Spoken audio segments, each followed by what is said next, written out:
The knife sliced into my side like a whisper from hell. Hot and final. At exactly 2:17 a.m. on a muggy August night in our sprawling McMansion in suburban Atlanta. I remember the metallic tang flooding my mouth before the blood even hit the floor. My stepbrother Ethan's face twisted not in rage, but in smug satisfaction. Like he'd just won a poker hand with a royal flush. "You always were too nosy, Amelia," he hissed, twisting the blade just enough to make me gasp. My vision blurring as the world tilted, our parents' laughter echoing from the hallway like hyenas at a feast. Not rushing to help but applauding the punchline to some sick family joke I'd never gotten. That wasn't the end, though. Not really. Because as the paramedics' sirens wailed in the distance and my pulse stuttered to a halt on the cold tile of the kitchen island, something impossible happened. The darkness didn't swallow me whole. It spat me back out. I woke up gasping, not in a hospital bed or some ethereal void, but in my old twin mattress in the guest room upstairs, the one with the faded Georgia Bulldogs comforter I'd outgrown in high school. The clock on my nightstand blinked 11:47 p.m. July 15th, 3 weeks before that fateful night. My hands flew to my side, smooth skin, no scar, no phantom ache. I'd been given a do-over. A second shot at life. And the first thing that hit me wasn't relief, it was rage. Pure and volcanic. Scorching through my veins like the blade never could. I sat up, heart hammering against my ribs. The room spinning with memories that weren't memories anymore but fresh wounds. Ethan, my stepdad's golden boy from his second marriage, had always been the charmer.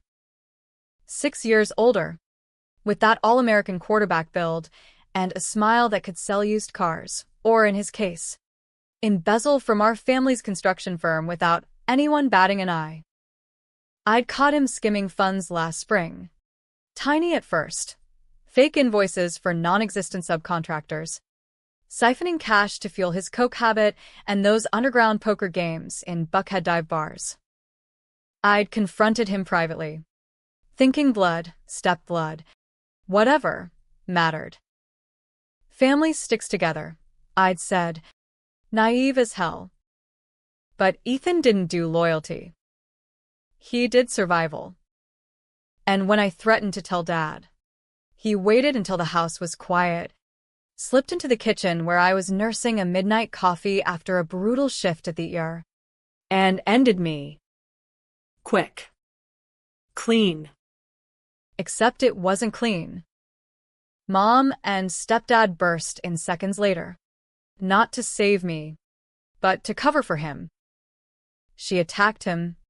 "Officer," Mom sobbed to the cops, her mascara running in perfect streaks. Poor Ethan was just defending himself. They laughed, actually laughed while I bled out, sealing my fate with perjured tears and a defense fund that bought the best lawyer in Fulton County. The judge's verdict? Not guilty. Shocking? Hell yes. Because the jury bought the narrative. The grieving stepdaughter with mental health issues, a lie mom planted with forged therapy notes, versus the upstanding son. I died wondering how deep the rot went. Now, reborn at 25, with the wisdom of a ghost and the fury of the grave, I knew. It wasn't just Ethan. It was the whole rotten core of the family I'd called mine for a decade. And this time, I wouldn't bleed for them. I'd make them choke on their own lies. The next morning, sunlight sliced through the blinds like accusatory fingers, and I padded downstairs in my ratty UGA sweatpants, playing the part of the oblivious Amelia they all remembered. Mom blonde, Botoxed, and perpetually sipping Chardonnay from a stemless glass, was at the Granite Island, scrolling Zillow on her iPad. "Morning, sweetie," she cooed without looking up, her voice that syrupy southern drawl that masked the viper underneath. Ethan's got that big client meeting today. Your dad's so proud. I poured coffee, blosk as my muet, and forced a smile that didn't reach my eyes. Yeah? What's the deal? Casual. Harmless. But inside, I was cataloging every micro-expression, the flicker of pride, the way her fingers tightened on the glass. In my old life, I'd been too buried in med school apps and night shifts to notice how the family fortune, Dad's construction empire, built on post-Katrina rebuilds and Atlanta's endless sprawl, had become their personal ATM. Ethan wasn't just skimming, he was bleeding it dry, with Mom and Stepdad turning blind eyes for kickbacks that funded her spa retreats in Cabo and his fantasy football leagues. Stepdad, call him Rick, because Dad stuck in my throat like gravel, shuffled in from his home office. Newspaper under his arm, khakis crisp as his conscience wasn't. Amelia. Honey, you look like you saw a ghost. He chuckled, oblivious to the irony, and planted a kiss on Mom's cheek. Ethan sauntered in last, fresh from a run, towel around his neck, smelling like ambition and Axe body spray. Hey, sis, he said, ruffling my hair like I was still the awkward teen he protected from high school bullies. His touch made my skin crawl, but I laughed it off, swatting his hand. Get off. Creep. Some of us have actual jobs. Breakfast was a minefield of small talk, Rick griping about permitting delays on the new Midtown high-rise. Mom gushing over Ethan's natural business acumen. I nodded along, fork scraping eggs. My mind a war room. Step 1. Reconnaissance. I needed proof, irrefutable, courtroom killer proof, of the embezzlement. In my past life, I'd pieced it together too late, from hospital bed whispers and leaked emails the DA ignored. This time, I'd burrow in like a tick.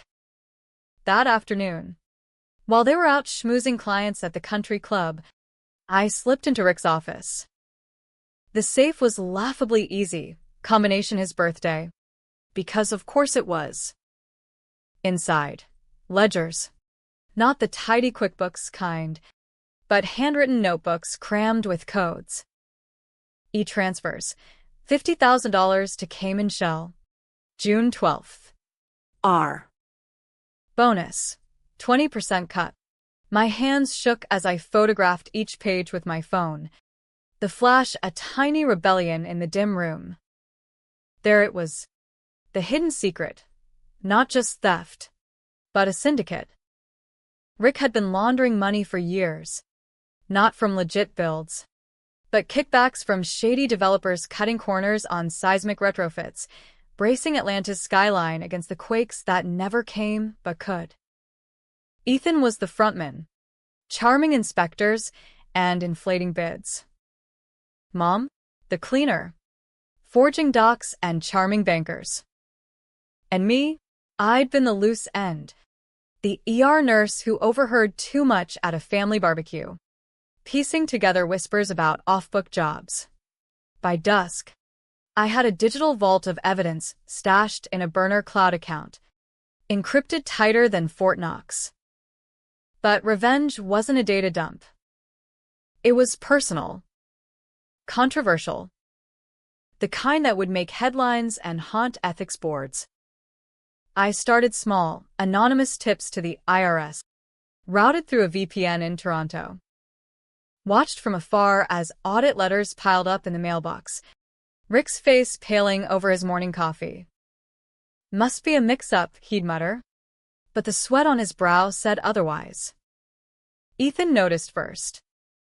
That night, as thunder rumbled over the Chattahoochee, he cornered me in the laundry room, his bulk filling the doorway. You seem off. Ames. Everything good. His eyes. Those cold blue chips. Searched mine. I met them head-on, channeling the ghost of the girl who died gasping. Peachy. Just tired of all the family drama. I brushed past, close enough to feel his tension, and dropped the bomb. Heard Dad's got some big IRS headache. Hope it's not stressing you out. He froze, then laughed too loud, too forced. Nah. Bureaucracy. You'll learn when you're running things someday. The implication hung, when you're out of the way. That's when I knew he suspected. And in his cunning mind, the solution was the same as before. The days blurred into a tense standoff. I quit my ER gig, too risky, too exposed, and took a sabbatical, holing up with freelance medical consulting from a laptop in coffee shops off Peachtree. Each ping from my tip line was a victory. Whistleblower forums buzzing about, Atlanta construction scam, reporters sniffing around Rick's firm. Mom started popping Xanax, like Tic Tacs, her Botox lines deepening with worry. Rick drank more, his once booming laugh turning hollow. Ethan? He doubled down, schmoozing harder. But I saw the cracks, the late nights poring over books, the burner phone calls in the garage. One evening, as cicadas screamed outside, I escalated. Controversial decision number 1. I hacked Ethan's email, not some Hollywood montage, but patient work with a phishing link disguised as a client invoice. Password? His high school jersey number and Mom's birthday. Pathetic. Inside, a gold mine. Emails to offshore accounts. Texts to a fixer named Viper about silencing loose lips. One thread chilled me. The girl's been asking questions. Handle like last time? Last time being a rival developer's whistleblower who fell from a scaffold. Ethan wasn't just a thief. He was a killer. Architect of shadows. I forwarded select chains to a journalist at the AJC. Anonymized. With a nudge. Follow the money to the family. The story dropped a week later. Corruption in the clouds. Atlanta builders' dirty secrets. Front page. Rick's photo. Looking like a deer in headlights. The house exploded, screams. Slammed doors. Mom hurling her wine glass at the TV. Who the hell leaked this? Rick roared, veins bulging. Ethan shot me a look across the dinner table. Venomous and calculating. I played dumb. Eyes wide. This is bad. Guys. What now? That night, I couldn't sleep. The weight of it all pressed down, the betrayal not just of my life, but of the girl I'd been. Trusting, hopeful. I'd loved them, in that fractured way stepfamilies do. Rick teaching me to drive on empty backroads. Mom braiding my hair before prom. Ethan, once, sharing secrets under the stars about wanting out of the family grind. Lies. All of it. But dismantling them, it felt like carving out my own heart. Little did I know, the real storm was brewing. Ethan's text to Viper, double the usual. Make it look like suicide. The rain came down in sheets that night, turning the cul-de-sac into a river of regret. I bolted the bedroom door. Phone clutched like a lifeline. Every creak of the house a potential footstep. Viper, whoever the hell he was, had a rep in dark web corners. Ex-merc.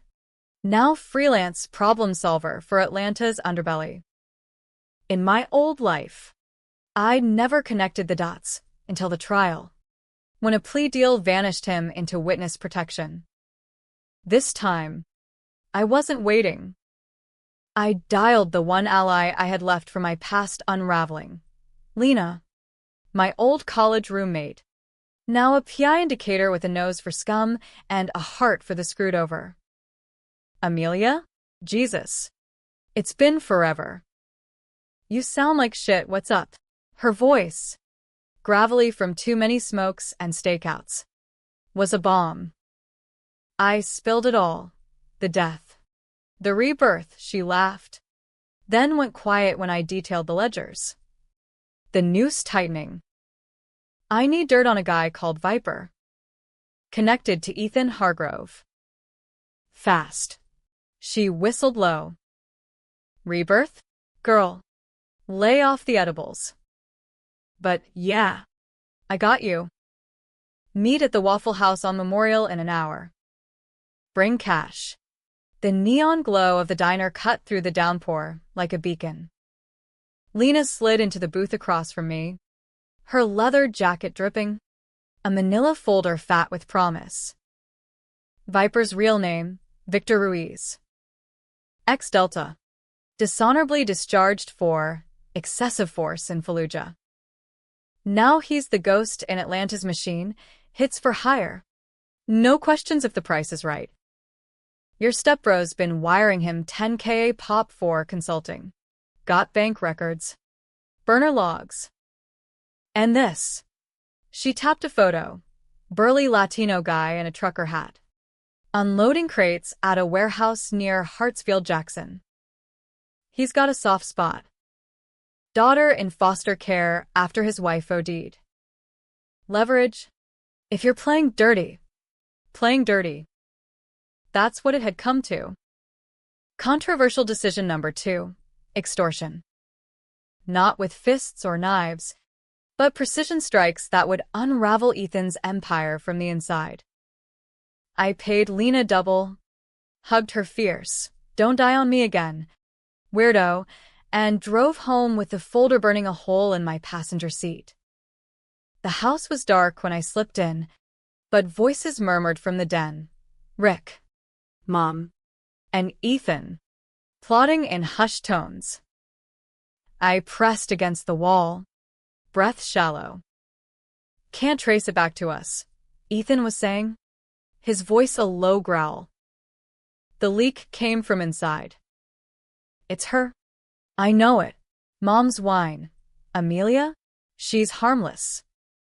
Probably just stressed from work. Rick snorted. Harmless? She's got Dad's brains and your stubborn streak. If she's digging, we shut it down. Permanently. My blood ran cold. Permanently. The word echoed my last moments. The twist of the blade. But this time, I was armed. I waited until they dispersed, then cornered Ethan in the hallway. Casual as pie. Rough night? I asked, leaning against the banister, folder tucked behind my back. He eyed me. Wary. Couldn't sleep. You? Same. Thinking about family, I stepped closer, voice dropping. Like how you do anything to protect it. Even call in favors from guys like Victor Ruiz. His face drained of color. Eyes widening like a cornered wolf. What the fuck did you say? I smiled. Slow and lethal. Viper. Ring any bells? Cute daughter. Huh? Mia Ruiz. Age 8. Loves unicorns. Be a shame if she ended up exposed to her daddy's line of work.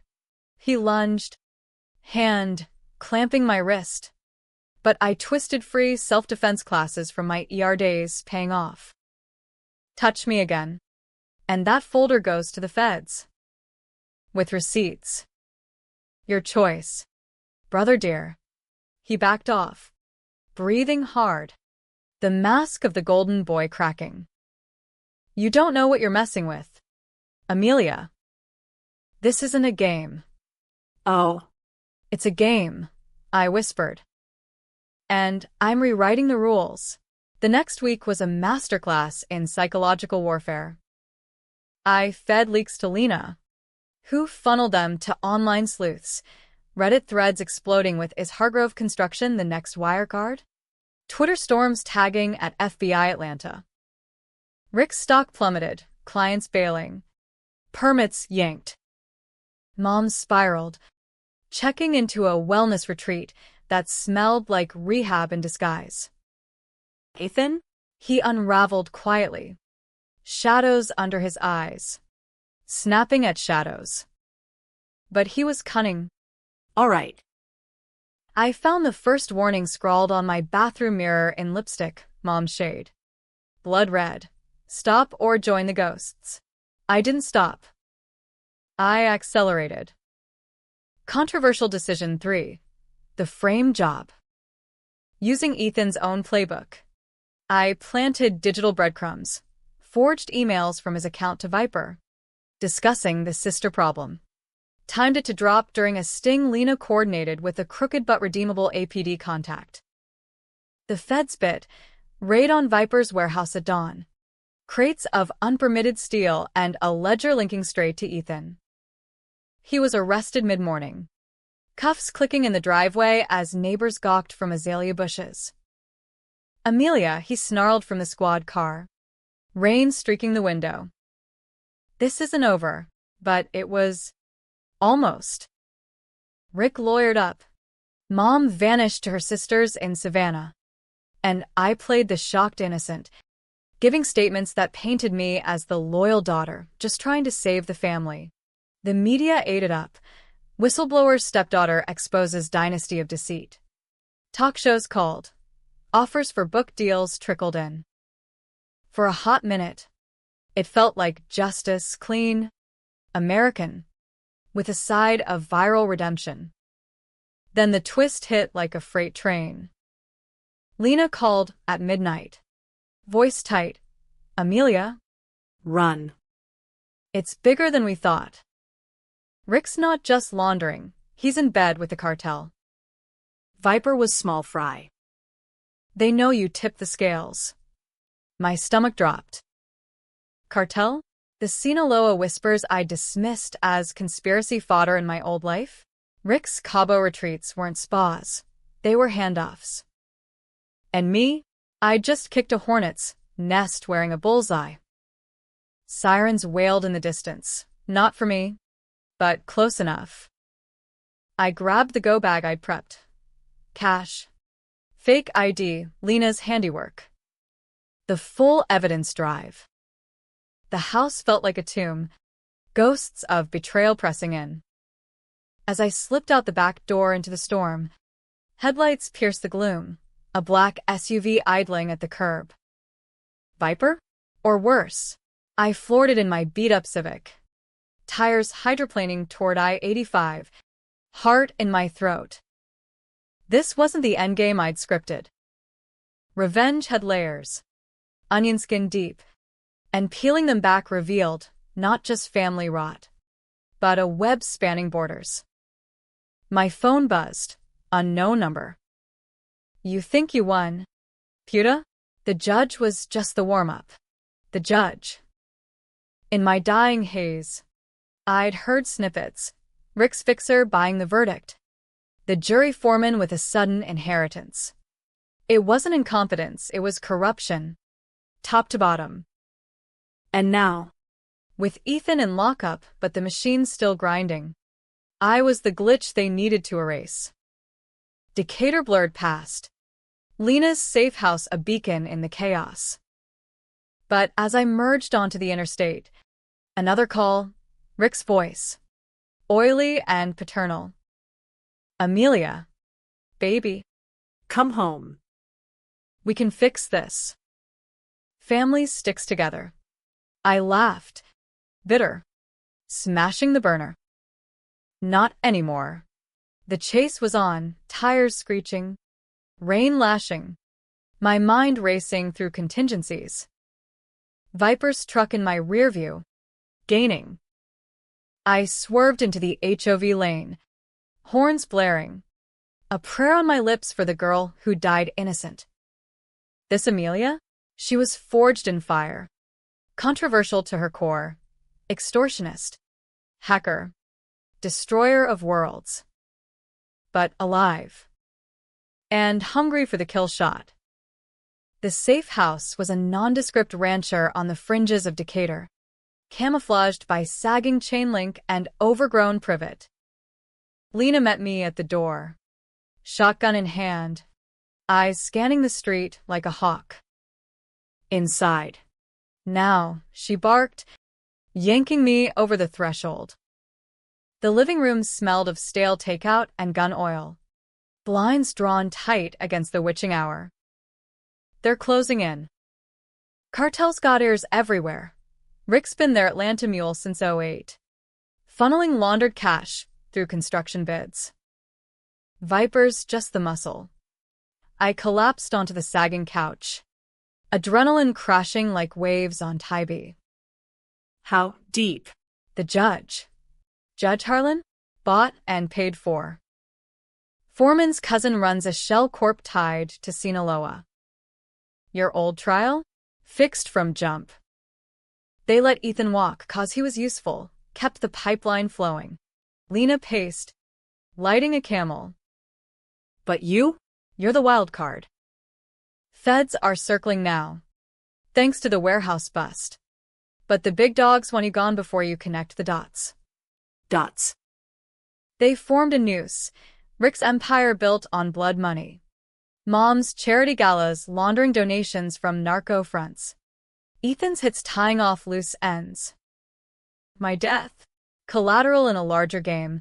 I'd overheard a call about the next shipment. Threatened to go public. They couldn't risk it. Family? A facade for monsters.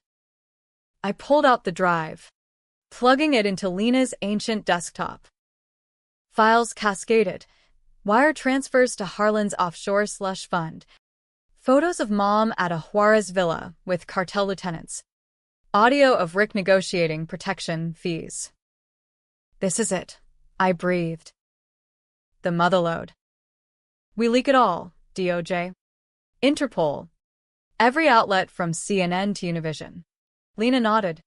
Grim. Suicide if we stay. My contact at the U.S. Attorney's got a safe site in Chattanooga. We drive at dawn. Hand it off. Vanish. Vanish. The word tasted like ash. I'd fought for this, for them to pay, not to run.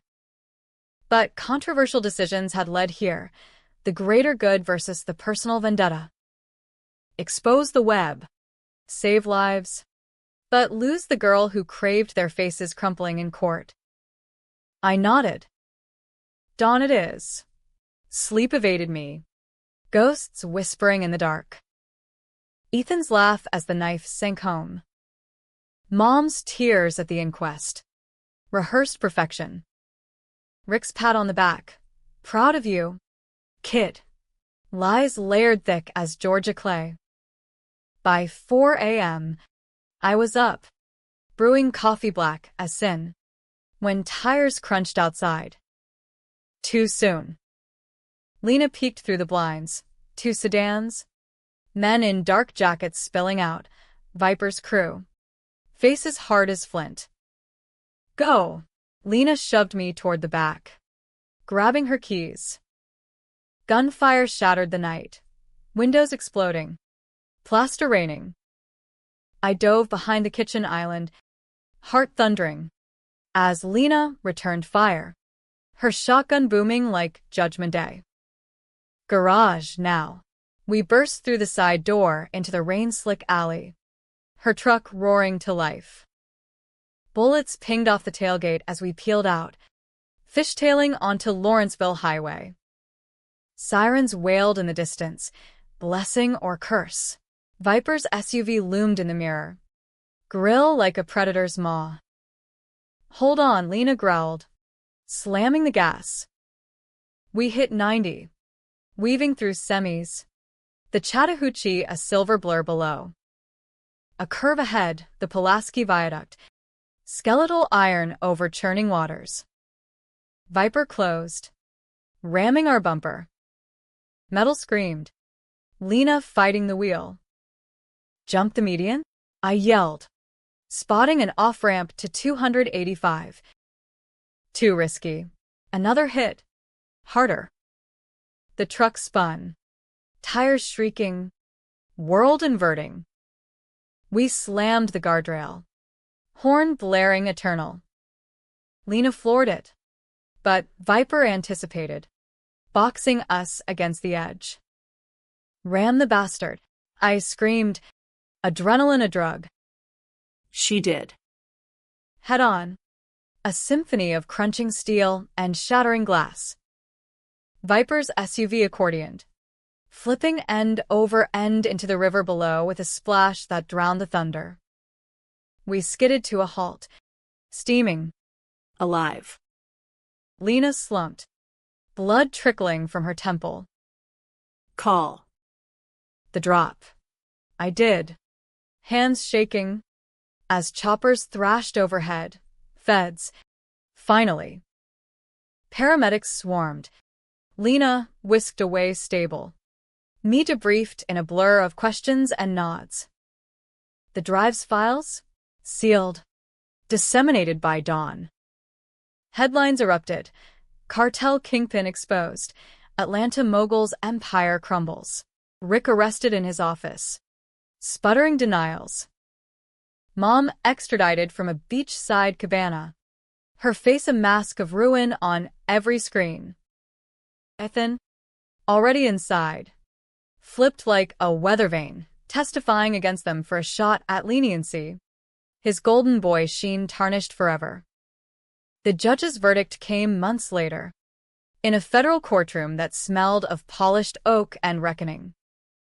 Harlan, pale and shackled, faced a different bench, guilty on all counts: bribery, conspiracy, murder for hire. Life. No parole. Rick and Mom, 25 apiece. Tears real this time. Ethan, 20, with a shank waiting in Gen Pop. I testified, voice steady, the ghost of 2:17 a.m. fueling every word. They laughed, I said, eyes on the jury. While I died. Family? That's what they called it. The gallery gasped, controversial. Yes. A daughter damning her own blood, admitting to hacks and threats in sealed affidavits. Ethics boards whispered. But the truth? It burned brighter. As the gavel fell, Ethan met my gaze from the dock. Not hate, but hollow defeat.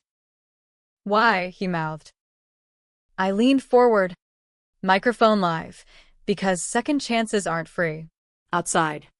Atlanta's skyline loomed, retrofitted and righteous, the scars of corruption patched but remembered. Lena recovered. We split a six-pack on her porch, toasting the dead girl who'd paved the way. Me? I vanished, not in fear, but choice, a new name in Seattle. Our gig fresh.